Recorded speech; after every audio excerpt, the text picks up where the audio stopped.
이제 우리에게 주신 하나님의 말씀을 받는 시간입니다. 가능하신 분은 모두 자리에서 일어나 말씀을 받도록 하겠습니다.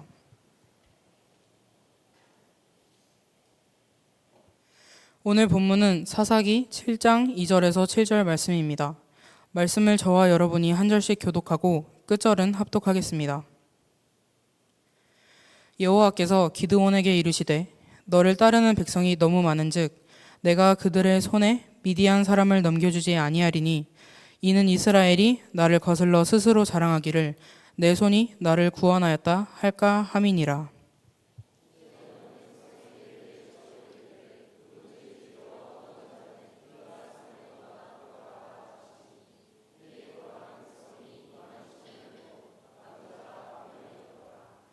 여호와께서 또 기드온에게 이르시되 백성이 아직도 많으니 그들을 인도하여 물가로 내려가라. 거기서 내가 너희를 위하여 그들을 시험하리라.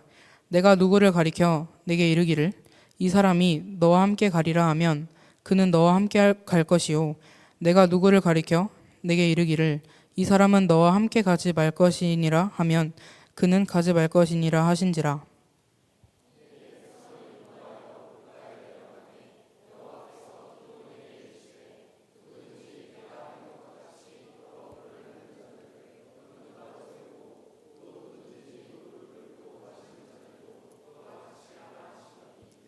손으로 움켜 입에 대고 핥는 자의 수는 300명이요 그 외의 백성은 다 무릎을 꿇고 물을 마신지라. 여호와께서 기드온에게 이르시되 내가 이 물을 핥아 먹은 300명으로 너희를 구원하며 미디안을 내 손에 넘겨주리니 남은 백성은 각각 자기의 처소로 돌아갈 것이니라 하시니. 아멘.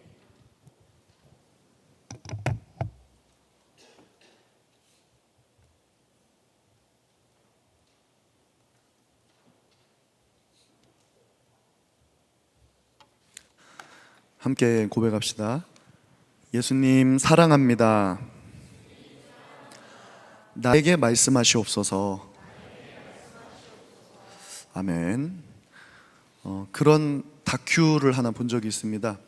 이제 과거 제국주의 시대라고 하죠. 아프리카 콩고라는 곳에 벨기에 군대가 들어갔습니다. 그리고 그곳에서 원주민들을 착취하기 시작하는데 그 당시에 유럽에서 고무 타이어가 발명이 됐어요. 그래서 고무가 선풍적인 인기를 끌면서 이제 고무의 원산지에서 고무를 가져오기 시작하는 거죠. 원주민들에게 하루 고무의 할당량을 채우지 않으면은 손을 잘랐습니다. 근데 충격적이죠. 그 당시에 치료 기술로는 그게 이제 거기가 골마서 사람이 죽기도 하고 또 심지어 할당량을 채우지 못하면 마을 전체를 불태우고 쑥대밭으로 만들고 사람들을 학살하기도 하고. 그러니까 이 벨기에 군대의 입장에서 이 콩고의 원주민들은 사람 한 명의 생명값이 아니라 그저 고무의 가격으로 환산이 됐던 거죠. 그런데 가만히 보면은 그게 바로 물질주의 시대의 모습입니다. 자본주의고 공산주의고를 떠나서 이 시대에 하나님이 없음을 주장하고 진화론을 주장하고 모든 것을 물질의 관계에서 이해하는 이 시대의 공격이 바로 그래요. 그리고 그러한 마음, 이제 현상의 이면에는 언제나 의도가 있는 것이죠. 그러한 이면에는 바로 악한 영의 생각이 자리 잡고 있는 겁니다. 귀신이라는 존재가 여러분들 나타나서 깜짝 놀래고 잔인한 모습을 보여주고 가위 누르고 그래서 무서운 게 아니라 진짜 이 귀신이라는 건 악한 마귀 사탄이라는 게 하는 일이 바로 그거예요. 우리의 생명력을 뺏어가는 거. 그래서 성경은 이렇게 말합니다. 마귀가 하는 것은 죽이고 빼앗고 멸망시키는 것이다. 그리고 하나님의 아들이 나타난 것은 바로 저 마귀의 일을 멸하려고 오신 것이다 라고 성경은 말하고 있습니다. 근데 실제로 성경을 읽어보면 예수님이 오시기 전까지는 귀신을 쫓아낸다는 관념이 별로 사람들에게 없었어요. 자, 혹시 정신분열, 나는 조현병이다, 나는 정신분열이다, 좀 낮춰볼까요? 나는 우울증이다, 나는 조울증이 있다. 손 안 들어도 돼요. 이 타이밍에 손 들으면 좀 속상하겠죠. 예. 근데 여러 가지 이런 상황들, 그저 과거에는 넋놓고 바라보기만 했습니다. 구약 시대에는 뭐 그건 해결 불가해요. 어떻게 할 수가 없습니다. 예수님께서 나타나셨을 때 그런 걸 쫓아내는 걸 보여주신 거예요. 뭐야? 아니, 말 못하는 사람이 있는데 이 사람 어떻게 구강구조를 치료해야 되는 거 아니야? 어디 말하기 연습 학원에 보내야 되는 거 아닌가? 예수님께서 마귀 사탄을 쫓아내니까 갑자기 이 사람의 입이 풀리고 혀가 풀리고 말을 했대요. 야, 예수님은 영적인 차원에서 해결을 했는데 현실적인 차원에서 문제가 해결이 되는 것, 이게 바로 영적인 상응이죠. 영적인 상응. 예수님은 영적인 상태에서 해결해 주시고 현상에서 문제가 해결이 되는 이런 경험을 하였습니다. 그래서 사람들이 깜짝 놀랐어요. 야, 이런 권세 있는 자가 어디 있는가? 새 교훈이로다. 마귀를 쫓아내매 마귀가 나가는구나. 아, 귀신이란 존재가 쫓아낼 수 있는 거구나. 아, 정신질환이라는 게 쫓아낼 수가 있는 거구나. 심지어 질병이라는 게 쫓아낼 수가 있는 거구나. 이게 되는 거였어? 되는 거였어. 그래서 예수님께서는 우리에게 영적 전쟁을 알려주신 것입니다. 여러분, 신앙생활 적당히 하지 마세요. 우리 공동체는 벌써 여러분들 느끼고 있지만 그런 공동체입니다. 믿음의 군대로 훈련받고 있습니다. 믿음의 군사가 되세요. 아이고, 나는 거기까지는 피곤해요. 그 정도는 아니고 나는 그냥 믿음의 평민, 믿음의 시민. 여러분, 전쟁 났다고 쳐보세요. 전쟁 나면 시민이 좋아요, 군인이 좋아요? 누가 더 살아남을 확률이 높습니까? 총을 든 사람이 살아남을 확률이 높겠습니까? 안 든 사람이 살아남을 확률이 높겠습니까? 보호장비를 입고 있는 사람이 살아날 확률이 높겠습니까? 안 입고 있는 사람이 살아남을 확률이 높겠습니까? 그렇죠. 영적 전쟁을 하고 있습니다. 믿음을 가지시고 영적 전투에서 이길 수 있는 그런 믿음의 용사로 날마다 성장하시기를 바랍니다. 언제부턴가 우리 장로교에서 성장이란 단어를 잊어버린 것 같아요. 육적인 성장, 숫자적 규모적인 성장 말고. 그러다 보니까 신앙이 목적이 없어져 버렸습니다. 예수님 믿으면 다 천국 가잖아. 그렇지 뭐, 다이어트 오늘 해도 그만, 내일 해도 그만. 이왕이면 치킨 먹고 다이어트는 내일부터. 그러니까 영영이 다이어트는 할 필요가 없는 거야. 왜? 목적이 없으니까, 모델이 없으니까. 처음부터 체중을 딱 계산해놓고 난 죽어도 저 몸매가 될 거야. 피트니스 할 때도 그런다고 하잖아요. 몸짱을 머릿속에 상상을 하는, 난 저런 날씬한 몸매가 되겠어. 난 저렇게 저러한 몸매를 만들겠어. 목적이 있는 사람과 운동하면 옆에 친구들 다 운동하네. 너무 좋아, 분위기 좋다. 진짜 운동하니까 땀도 흘리고 진짜 좋은 것 같아. 자, 이런 사람들 특징, 주변에 친구들이 운동 안 하면 자기도 어떻게 된다? 자기도 안 한다. 분위기 따라서 신앙생활하고 주변 사람 따라서 신앙생활하다가 나도 타이밍 나빠지면 멈춘다. 직장 따라서 옮기고 이사가서 옮기고 공동체 바뀌면 신앙생활 멈춘다. 왜? 목적이 없으니까. 성장이라는 거룩한 목적이 없고 변화라는 목적이 없고 믿음의 용사로 훈련받는다는 목적이 없고, 목적이 없다는 말은 영적인 언어로 언약이라고 표현하고 싶습니다. 하나님과 나 사이에 언약이 없는 거예요. 하나님이 나를 향한 100년 남짓한 나의 인생에 어떠한 계획을 가지고 계신가? 여러분, 그런 거 생각해 보셨나요? 하나님과 여러분 사이에 언약 있나요? 앞에서 아무리 찬양 인도해도 우리 성민 형제 욕하는 거 아니에요? 앞에서 아무리 찬양 인도해도 소용없어요. 이 마이크 잡는 사람들 조심해야 됩니다. 왜냐면 앞에서 막 떠들면 대단히 뭔가 하는 것 같거든. 내가 큰 소리 치고 막 영향력을 많이 미치는 것 같거든. 그런데 진짜 중요한 건 하나님과 사이에 언약이 있냐고. 하나님과 나 사이에 언약이 있냐고. 봉사 따라서 교회 나오는 분들 많이 봤습니다. 우리 지은자매 욕하는 거 아니에요? 반주하면 교회 나와, 안 하면 안 나와, 인도 맡으면 나와, 없으면 안 나와. 그럼 그 사람의 신앙의 정체성은 뭔가요? 나를 표현하기 위해서, 자아 확립을 위해서 신앙이 자기 표현인가요? 아니죠. 하나님과의 언약을 의지해야지. 보이지 않고 들리지 않는 하나님의 언약을 붙잡고 성령의 인도함을 받는 사람, 그 속에서 하나님의 꿈을 꾸는 게 그게 바로 믿음입니다. 헬스야 쉽지. 헬스야 얼마나 몸짱 모델이 많습니까? 그런데 우리는 오늘 눈에 보이지 않는 모델을 눈에 보고 있어요. 그거 바로 예수 그리스도 아닙니까? 우리를 변화시키시며 우리를 믿음의 용사로 성장시키시는 그 모습의 모델이 결국에는 예수 그리스도의 모습이잖아요. 그래서 믿음의 결판이 거기서 나는 겁니다. 언약이 있는 사람은 예수를 바라보고 있는 사람이에요. 예수가 어떠한 사람인 줄 아는 겁니다. 반면에 내가 공동체에서 소리 꽤나 쳐요. 큰 소리 꽤나 쳐요. 목소리 꽤나 높아. 많은 영향을 미치는 것 같아. 그런데 사실은 속은 텅 비었어. 예수가 누군지 몰라요. 예수가 어떻게 생겼는지 몰라요. 예수를 사랑하지 않아요. 예수를 꿈꾸지 않아요. 예수와 나 사이에 언약이 없어요. 그러한 신앙은 어디로 가는지 모르죠. 어디로 가는지 모르지. 진짜 그냥 분위기 따라서 흘러가는 거죠. 그러지 말고 영적 성장을 꿈꾸시기를 예수님 이름으로 축원합니다. 오늘은 기드온과 300 용사의 이야기입니다. 과거에 영화 300이라는 영화도 있었는데 전혀 상관없는 영화고요. 그건 그리스 로마 영화죠. 그리스 문화 영향에 있는 300. 멋있는 군인들이 나와서 근육으로 무장을 하고 적을 무찌르는 그 당시에 헬창 친구들의 마음속에 불을 지폈던 영화. 그런데 성경의 모델은 전혀 다릅니다. 그런 영화 300이 아니라 이게 참 세상의 속임수 같아요. 벌써 300 하면은 믿음의 자녀들, 언약의 자녀들은 기드온의 300 용사가 떠올라야 되는데 그런 영화 제목이 한번 히트치니까 그 다음에 머릿속에 이미지가 중첩되는 거야. 하나는 피지컬백, 하나는 스피릿백, 하나는 영적으로 충만한 상태의 군사들, 믿음의 군사들의 모습, 하나는 육으로 충만한 군사들의 모습. 이거 혼동하면 안 됩니다. 그거 분별해야 되는 거죠. 그래서 오늘 이야기를 보면은 미디안이란 이방 나라 그리고 동방연합군이 이스라엘에 쳐들어오게 됩니다.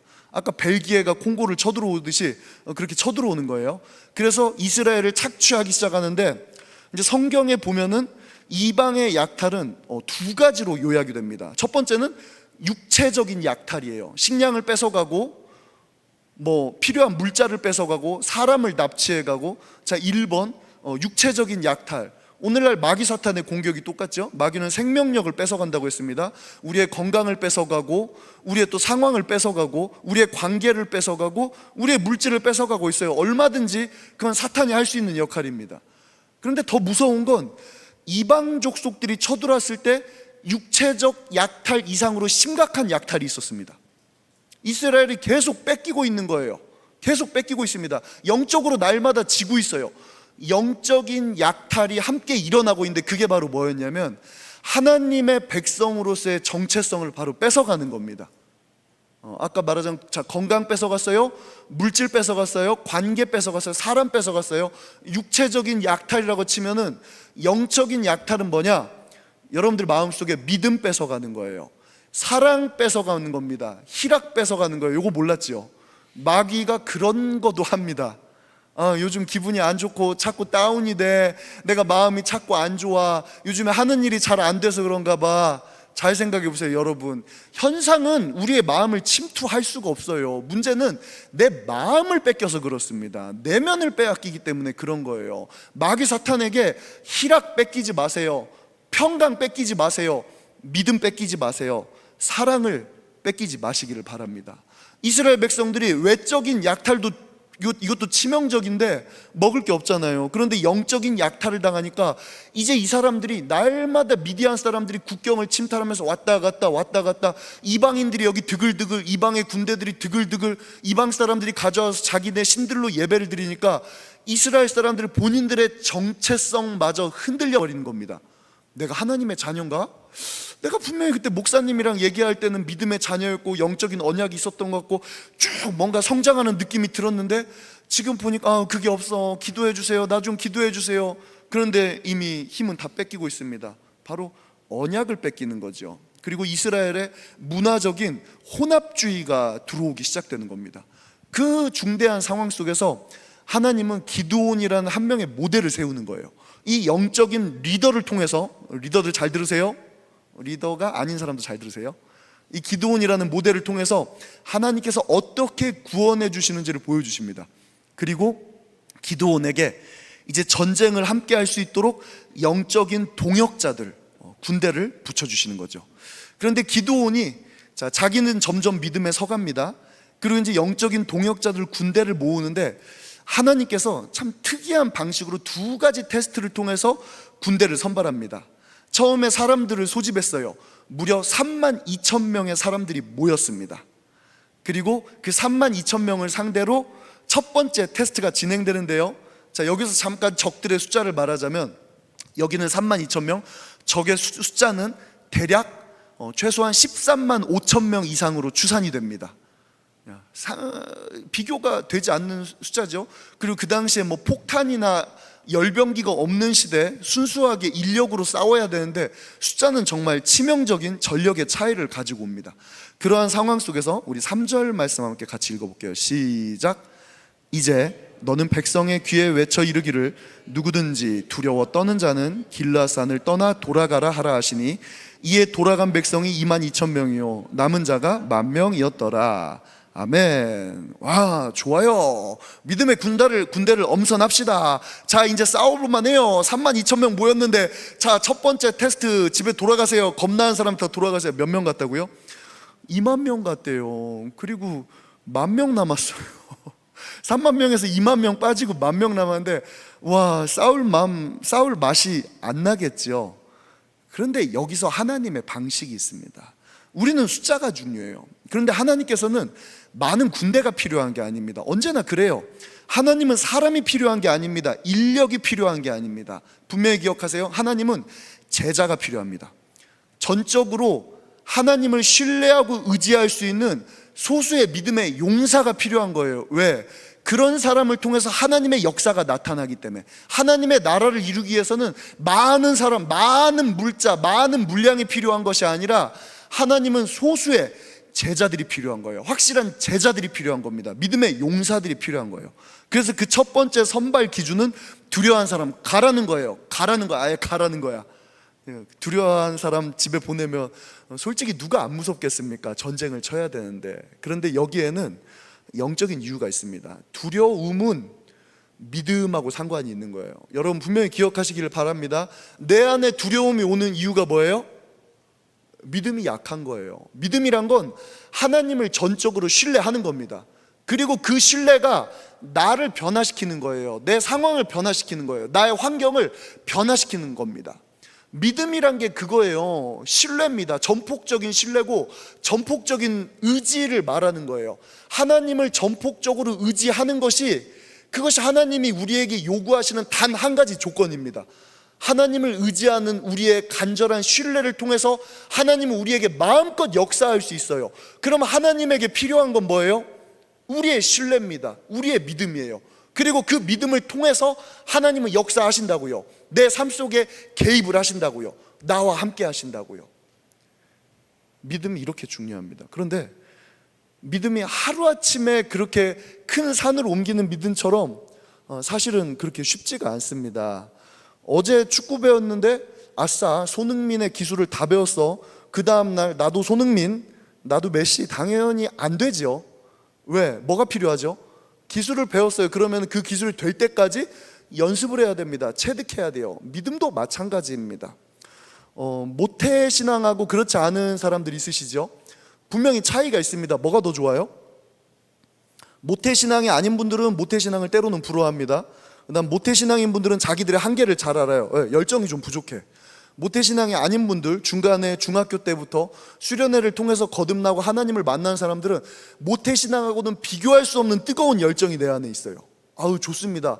그런 직접적인 체험신앙, 성령을 체험하고 하나님을 체험하고 이런 확고한 믿음 가진 거 너무 좋아요. 그런데 오늘은 모태신앙 좀 축혀줄게요. 근데 모태신앙 장점이 있어요. 여러분 무시할 게 아니야. 습관. 여러분 마음 아무리 뜨거워도 그게 삶까지 연결되기가 진짜 어렵잖아요. 잘 안 되잖아요. 11조 쉽든가요? 11조 진짜 어려워. 근데 11조는 무슨 의미인지 제가 얘기했죠. 11조는 내 삶의 물질의 원리까지도 하나님께 맡겨드립니다 하는 믿음의 표현이에요. 그런데 그게 하는 게 진짜 어려워. 내가 나이를 먹을수록 더 어려워져. 왜? 나이 먹을수록 소득 늘어나잖아요. 직급 올라가잖아.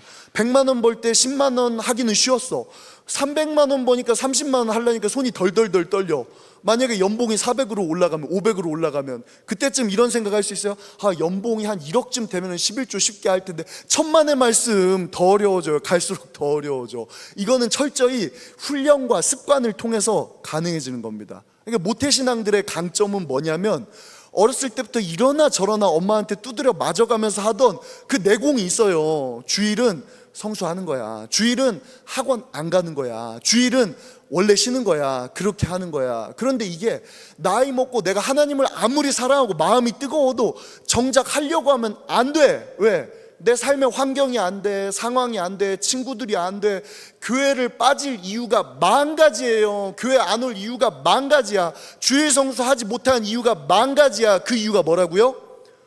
믿음이 그거밖에 안 되니까. 믿음이 그거밖에 안 되니까. 내 현실을 바꿀 수 있는 믿음이 그거밖에 안 되는 거예요. 아주 솔직히 말할게. 그 타협하는 거예요. 믿음이 나에게 세상이 더 큰 거야. 하나님께는 10분의 1도 드리기가 아까운 거야. 하나님께는 7분의 1도 시간 드리기가 아까운 거야. 사람 기다리다 보면은 친구랑 카톡하고 쇼츠 보면서 1시간, 2시간 후딱 지나갑니다. 그런데 예배 시간은 1시간 드리기가 진짜 아까워. 다 계산해. 하나님 이거 쳐주셔야 돼요. 오늘 예배 설교 10분 오바됐네요. 하나님 오늘 70분 예배 드렸어요. 이거 뭡니까 이거? 왜 하나님한테 그렇게 인색한 거예요? 그 믿음의 차이입니다. 그래서 영적 훈련이 필요한 거예요. 어렸을 때부터 믿음으로 깨어있는 부모님들은 자녀들에게 훈련시킵니다. 오른쪽 주머니는 하나님 주머니, 왼쪽 주머니는 네 주머니. 그래서 용돈 주면은 자 10분의 1은 하나님께 드리는 거야. 100원, 200원, 1000원, 10,000원. 그 습관 진짜 중요한 겁니다. 그게 내 삶의 습관이 되는 거예요. 주일 성수도 그렇고. 이쯤에서 제가 주일 성수 얘기 한 번 더 할게요. 여러분, 교회 빠지는 이유가 만 가지입니다. 나 정말 이해가 안 돼요. 아파서 교회 못 왔어요. 학교 때문에 교회 못 왔어요. 그래요. 뭐 진짜 안 되는 상황도 있겠지. 그런데 솔직히 정상 참작 한번 해보자고요. 한 사람 한 사람 이야기 다 들어보면 그 이유가 원인이 무게가 똑같을까? 그 무게가 자기 믿음만큼의 무게라고요. 물론 진짜 안 되는 경우도 있겠지. 진짜 안 되는 경우도 있겠지. 그런데 한번 비교해 보자고요. 학원 그런 이유로 빠지나요? 아니 필라테스 강의 등록하고 막 한 번 수업에 3만 원씩 주면서 잘 안 빠지잖아. 아니면 옮겨서라도 듣잖아. 직장 친구 때문에 오늘 급하게 뭐 가정사가 생겨서, 오늘 뭐 만남이 생겨서, 동창회가 생겨서, 장례가 생겨서 어이구 직장 장례 때문에 마음대로 다 빠집니까? 그런데 왜 하나님과의 언약은 그렇게 가벼운 거냐고요. 아주 일러줄게요. 그 가벼운 하나님, 나에게 가벼운 하나님, 나에게 쉬운 하나님, 내가 믿는 그대로 역사하십니다. 여러분, 믿음은 네 믿은 대로 될지어다. 영적인 세계는 그런 거예요. 내가 모신 하나님이 무겁습니까? 내가 모신 하나님은 얼마나 크십니까? 내가 모신 하나님은 얼마나 위대하십니까? 그게 그 개인을 통하여 역사하시는 하나님입니다. 여러분, 우리는 세상의 빛과 소금이라고 하잖아요. 나를 통해서 세상이 예수의 빛을 봐야 돼요. 하나님의 전능하심을 세상이 맛봐야 됩니다. 그런데 우리 하나님 별로 안 전능한 것 같아. 우리 하나님 약한 것 같아. 나는 안 그래. 나는 안 그래요. 저는 안 그래. 난 내가 믿는 하나님, 저는 솔직히 그래요. 무당들 눈에 힘 있죠. 왜? 무당들 자기가 모시는 귀신 붙잡고 밤새도록 기도하고 막 눈알이에 힘들어 가잖아. 그래서 막 여러분들한테 되도 않는 예언 막 해주잖아. 나는 무당 보면 기 안 죽습니다. 내 눈이 더 커. 나 기 안 눌려. 네가 모신 신보다 내가 모신 신이 훨씬 큰데. 여러분, 왜 세상에는 주눅듭니까? 내가 모신 하나님이 훨씬 큰데, 내가 모신 하나님이 훨씬 전능한데, 내가 모신 하나님이 훨씬 위대한데. 근데 왜 여러분들이 힘을 못 쓰냐면, 왜 무당들한테 기가 눌리냐면, 왜 귀신 들린 사람 앞에서 자꾸 간이 콩알만해지고 두려워지고 기도가 안 나오냐면, 평상시에 여러분들이 하나님을 줄여놔서 그래요. 평상시에 하나님을 내 호주머니에 담을 만큼 가볍게 쉽게 그렇게 여기고, 제가 날마다 그러잖아요. 우리 예배 무거워져야 됩니다. 우리 일주일의 가장 중심, 가장 뜨거운 예배, 간절한 예배, 가장 하나님을 높여드리는 예배, 여기서 하나님을 최고로 높여드리는 거예요. 누가 나 이런 사람, 이런 모델이 있으면 좋겠어. 우리 은실자매처럼. 우리 은실자매 그런다고 했죠. 은실자매에게 교회를 못 오는 상황은 어떤 상황이다? 너무 아파서 마약 100배 성분의 진통제를 먹고 그리고 정신을 잃었을 때만 교회를 못 온다. 그 외에는 교회 온다. 어느 날 이렇게 팔 골절됐는데 응급실 안 가고 교회부터, 내 말 조심스럽다. 나는 그랬어. 나는 그래. 난 뼈 부러져도 예배가 먼저였습니다. 예배뿐만 아니라 사역이 먼저였어. 다 했어. 내가 맡은 사역, 설교 다 하고 아무 일 없고, 그리고 가장 남은 짜투리 시간에 갔어요. 내가 뼈 부러진지 몰라서 그랬을까? 아유, 딱 봐도 알지, 부러졌네. 근데 난 하나님이 더 중요한 걸, 하나님과 약속이 중요한 걸. 물론 빼달라고 할 수도 있을 거예요. 담임 목사님, 저 뼈가 부러져서 오늘은 사역 안 되겠는데요? 그런데 그건 내 옵션엔 1도 없어요. 나의 자그마한 아픔과 나의 사소한 삶의 문제 때문에 하나님의 일에 조금이라도 타격이 생기는 건 난 원하지 않았어. 이게 바로 내가 어떠한 하나님 모시느냐, 그 영적 훈련입니다. 여러분, 한 번에 두려움을 이길 수는 없겠지요. 한 번에 마귀 사탄한테 사탄아 물러가라, 마귀가 물러가고, 그럼 우리가 다 엘리야게, 우리가 다 엘리사게, 모세게, 그럼 너무 좋겠지요. 그러나 영적인 훈련이 있는 겁니다. 우리 예배 훈련이에요. 우리 기도의 훈련입니다. 성령의 임재를 통해서 하나님의 살아계심을 느끼고, 우리 은경자매도 하나님의 살아계심 가운데 점점점 마음이 녹아지고 내 자아를 깨트리고 훈련이에요. 그렇게 점진적으로 자라나는 겁니다. 잘했어요. 그렇게 주일성수 하는 겁니다. 기도에 오세요. 여러분, 성경 통독 하세요. 경건의 행사에 참여하세요. 거기서부터 방축에 물이 새는 것처럼 졸졸졸졸 내 믿음이 빠져나가는 거야. 거기서부터 내가 기도에 빠지고, 말씀 읽기 빠지고, 경건생활 빠지고, 예배 빠지고, 무슨 공동체 행사 빠지고, 그러면서 자꾸 내 믿음이 자라나지를 않는 거라고요. 특히 그래, 게임 같은 건 빠져도 돼. 레크레이션 빠져도 돼. 그런데 공동체가 주려가는 말씀과 기도와 찬양, 신령상의 행사는 어지간하면 빠지지 마세요. 한 군대로 함께 싸워주세요. 그리고 온 공동체가 한 마음을 품었잖아. 제가 이 자리에 앉은 분들에게 다 선포합니다. 우리 날마다 기도하는 중보의 용사들이 꿈꾸는 게 뭔 줄 알아요? 은실자매를 위해서 우리가 날마다 기도한단 말이죠. 우리 중보의 용사들이 꿈꾸는 건 청년부의 100명이 모두가 다 은실자매를 위해 간절히 기도하는 거예요. 여러분, 좀 양심에 찔리지 않습니까? 이런 건 찔렸으면 좋겠어. 누군가는 아픈 지체, 연약한 지체, 정말 삶이 무너진 지체를 위해서 눈물로 기도하는데, 누구는 눈 하나 깜짝 안 해. 여러분, 이거 언밸런스 하지 않나요? 공동체는 그런 거 느끼는 거예요. 그러라고 교회 나오는 거예요. 그런 선한 양심을 공유하라고 나오는 거라고. 누구는 아프고, 누구는 가난하고, 누구는 괴롭고, 누구는 슬프고, 누구는 즐겁고. 그래서 교회 공동체가 있는 거예요. 고르게 하사 균등하게 하려 하심이라. 세상 공산주의가 아니라 우리는 하나님의 사랑과 거룩한 양심 안에서 주님의 영을 나눠 담는 거예요. 공동체에 슬픈 지체가 있어요. 예배에 나오지 못할 정도로 마음이 무너진 지체가 있어요. 함께 아파하는 거예요. 함께 슬퍼하는 거예요. 눈 하나 깜짝 안 하고. 이제 내가 개인적으로 진짜 싫어하는 거, 이런 건 여러분도 기억해 두세요. 내가 진짜 싫어하는 거 있어. 나 아몰랑 진짜 싫어해.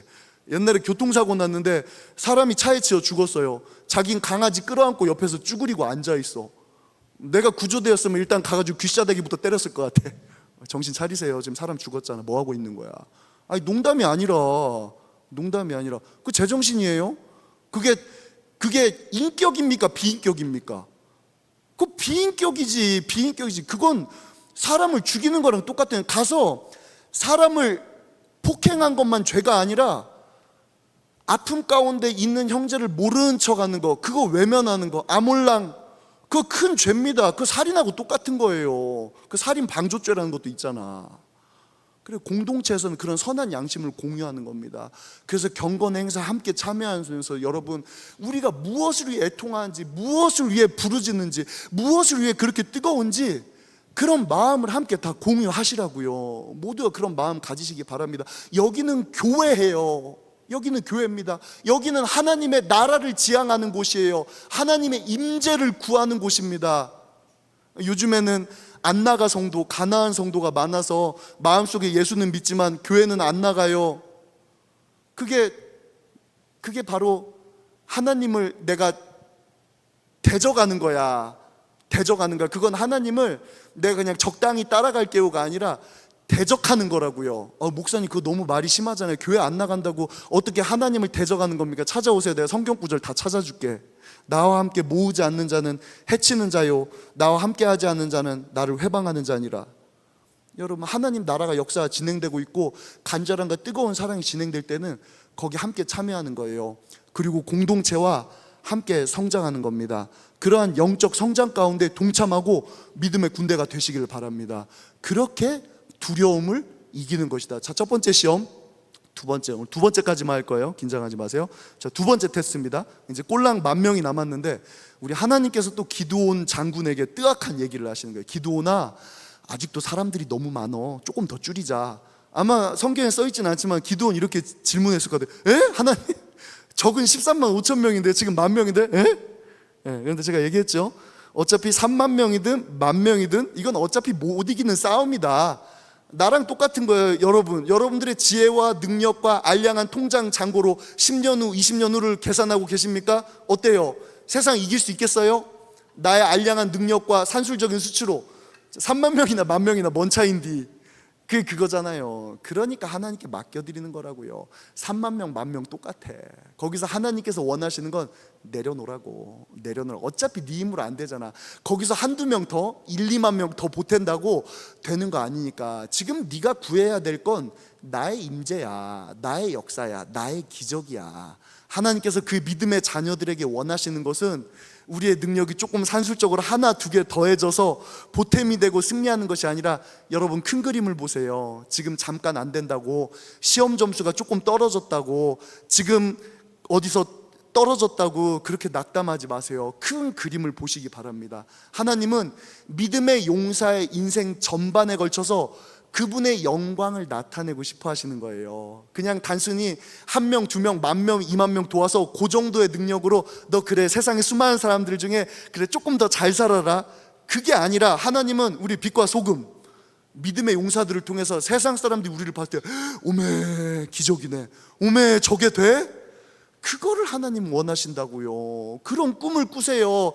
하나님은 우리 가정을 변화시키십니다. 하나님은 내 인생을 변화시키십니다. 하나님은 내가 사랑하는 사람을 변화시키세요. 어차피 그거 내 능력으로 안 되는 거잖아요. 내가 200만 원 더 번다고 우리 가정이 변화돼요? 내 미래가 열려요? 그거 어차피 안 되는 거잖아요. 그래서 하나님께 맡깁니다. 그런데 하나님의 테스트 방식이 참 기가 막혀요. 기도나 이제는 10,000명을 데리고 물가로 가라. 그래서 물 한번 먹여봐. 좋아 그래 물 먹었어, 스탑. 자, 이제 사람들한테 물어봐. 자, 방금 물 먹은 사람들 딱 두 패로 사람들이 나뉘었습니다.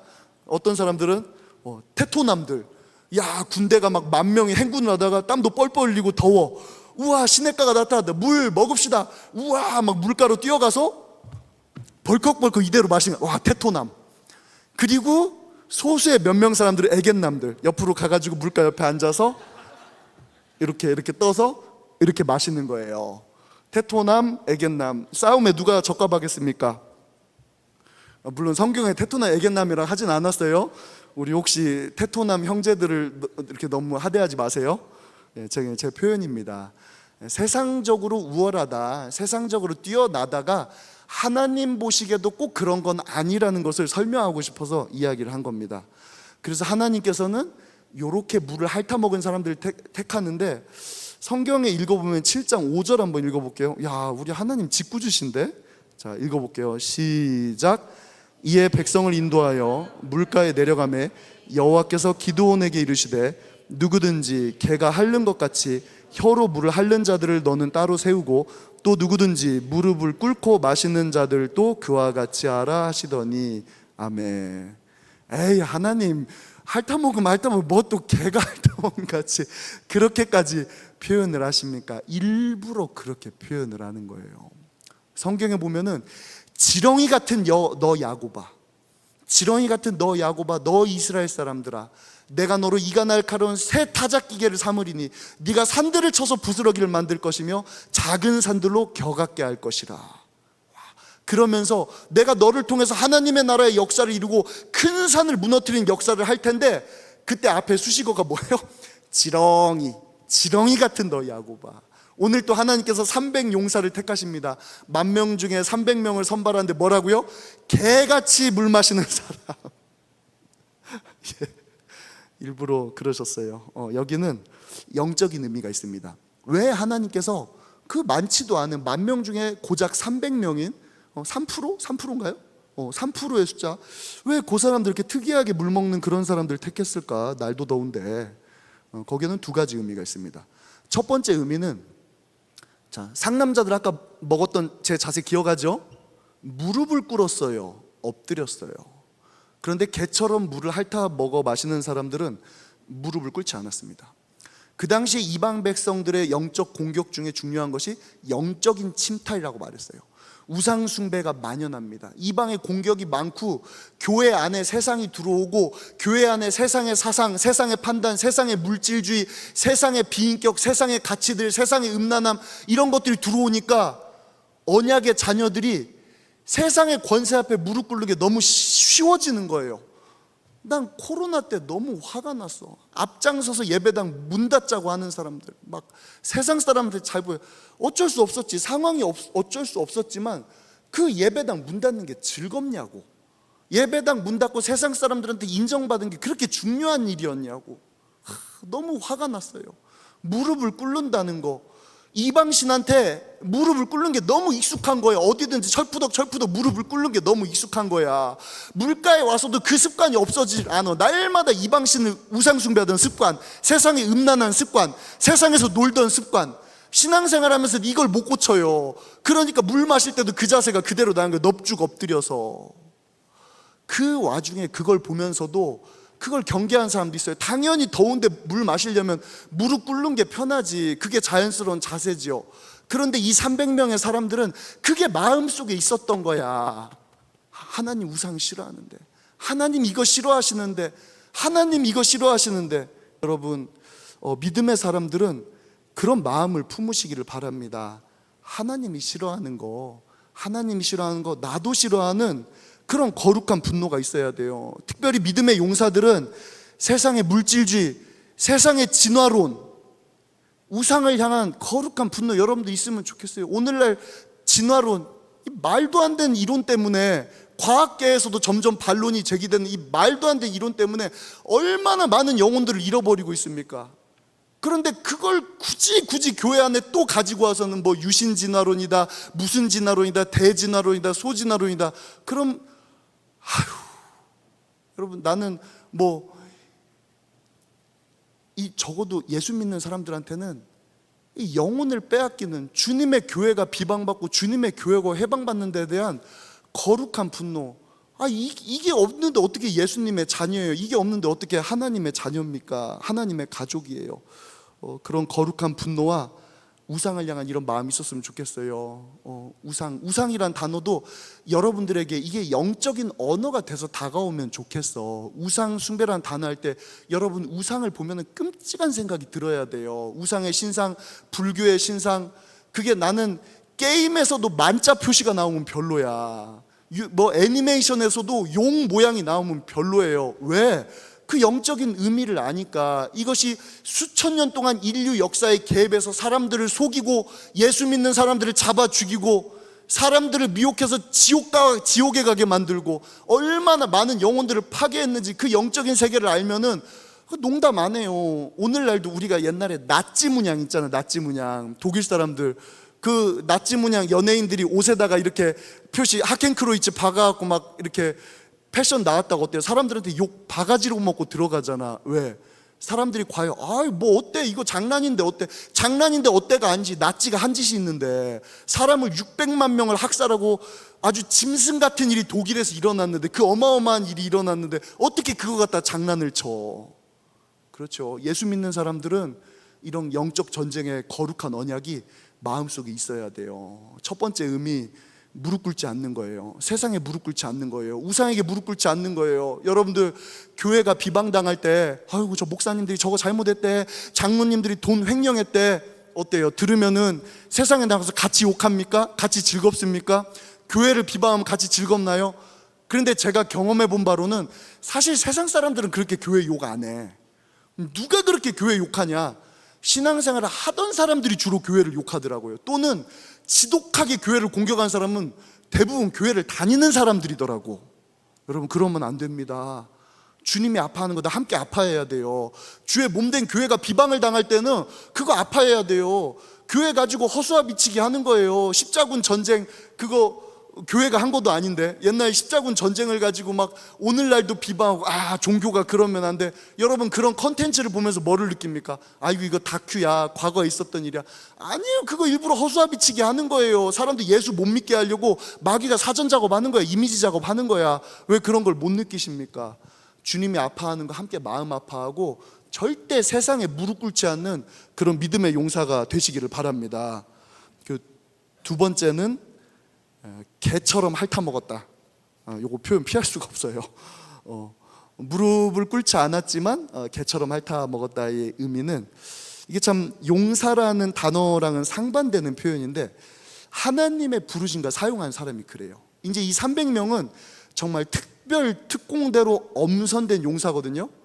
우리가 이제 이번에 여름 사역을 앞에 앞두고 광야 300이라고 이름 붙인 이유가 바로 여기 있습니다. 32,000명 혹은 이스라엘 전체 총의 60만 명 중에서 가장 특별하게 뽑힌 300명입니다. 그리고 이 300명을 통해서 앞으로 하나님의 기적이 일어나고 영적 전투를 승리로 이끌어야 되는데 하나님께서 이 사람들을 택한 방식이 뭐였다고요?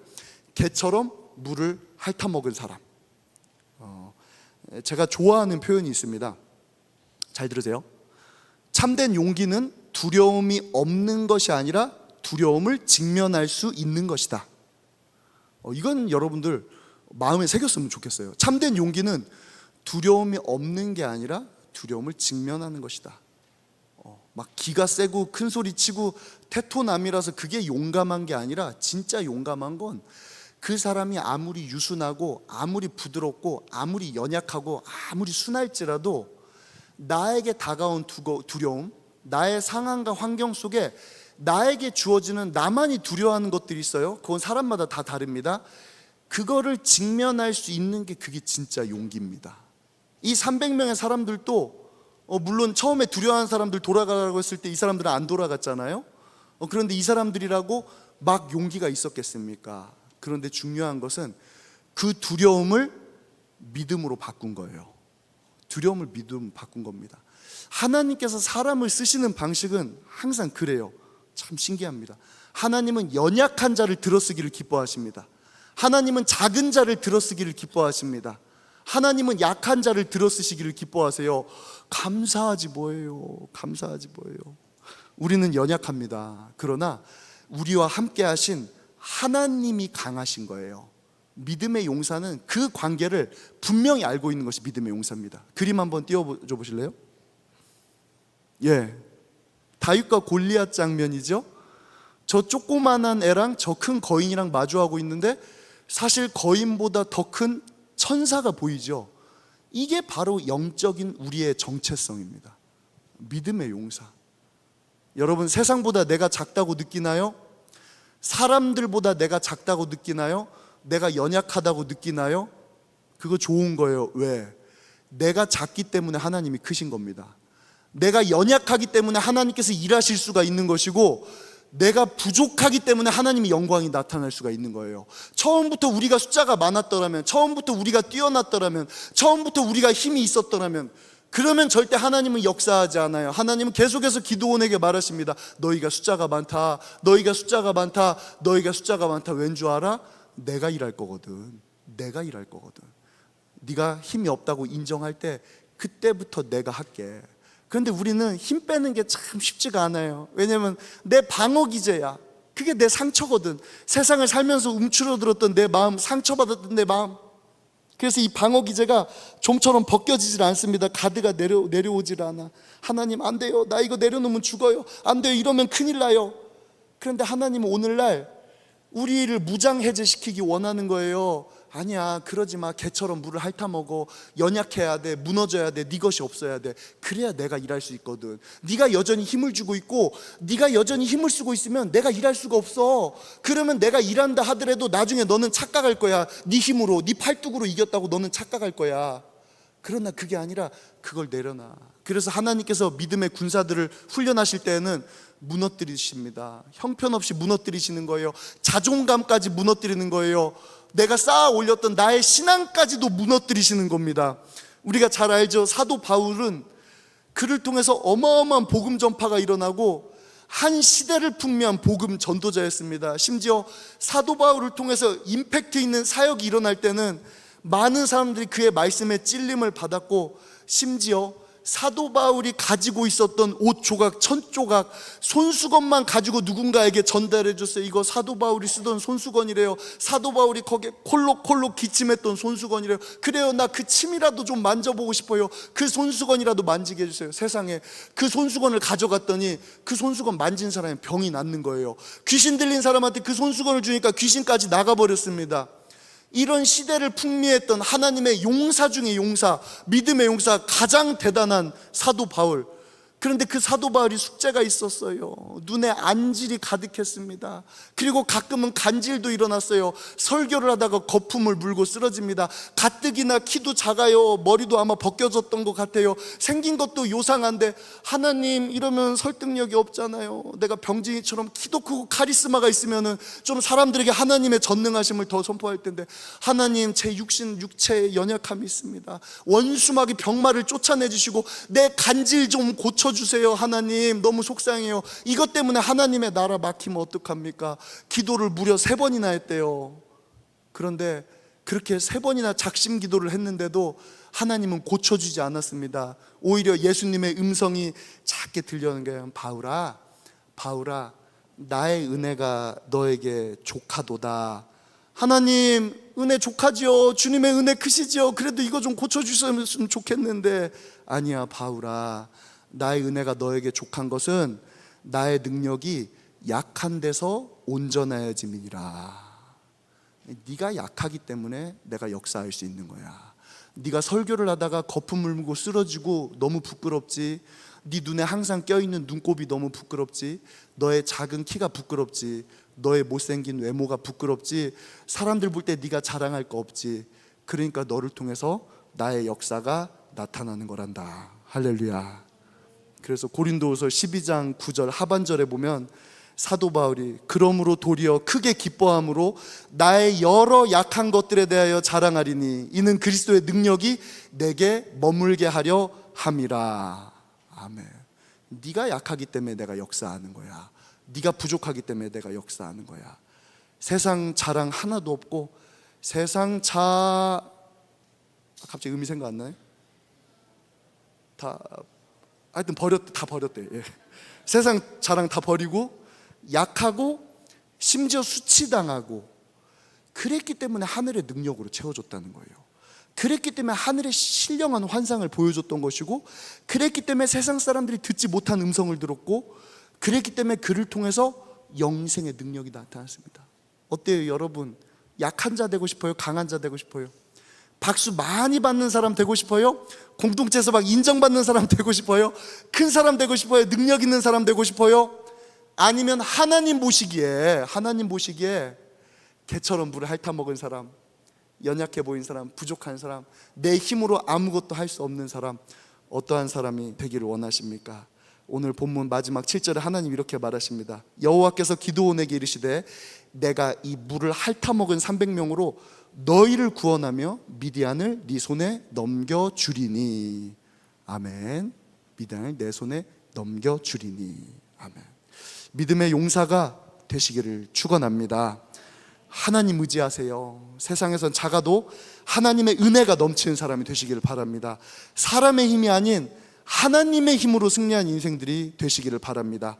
세상의 원리가 아닌 은혜의 원리로 하나님께 날마다 훈련받고 그렇게 붙들림 받는, 세상의 방식이 아니라 하나님의 방식으로, 세상의 용사, 세상의 300이 아니라 하나님의 300으로 믿음의 용사로 그렇게 훈련받는 우리 모든 공동체가 되시기를 예수님 이름으로 축원합니다.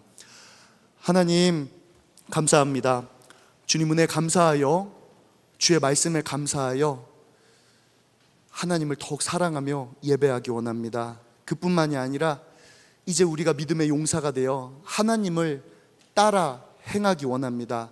한 걸음 한 걸음 주님의 손 꼭 붙들고 갈 때 때로는 연약하고 때로는 두렵고 때로는 무너질지라도 우리를 훈련시키시며 우리를 인도해 주는 분은 하나님이심을 믿습니다. 하나님 그렇게 두려움을 이기고 신앙의 훈련을 받고 마침내 온전히 하나님의 능력을 의지하는 그런 믿음의 사람들이 되게 하여 주시옵소서. 믿음의 용사들이 되게 하여 주시옵소서. 온 공동체가 이런 믿음의 훈련에 동참하게 하여 주시옵소서. 감사드리며 예수님 이름으로 기도드립니다. 아멘.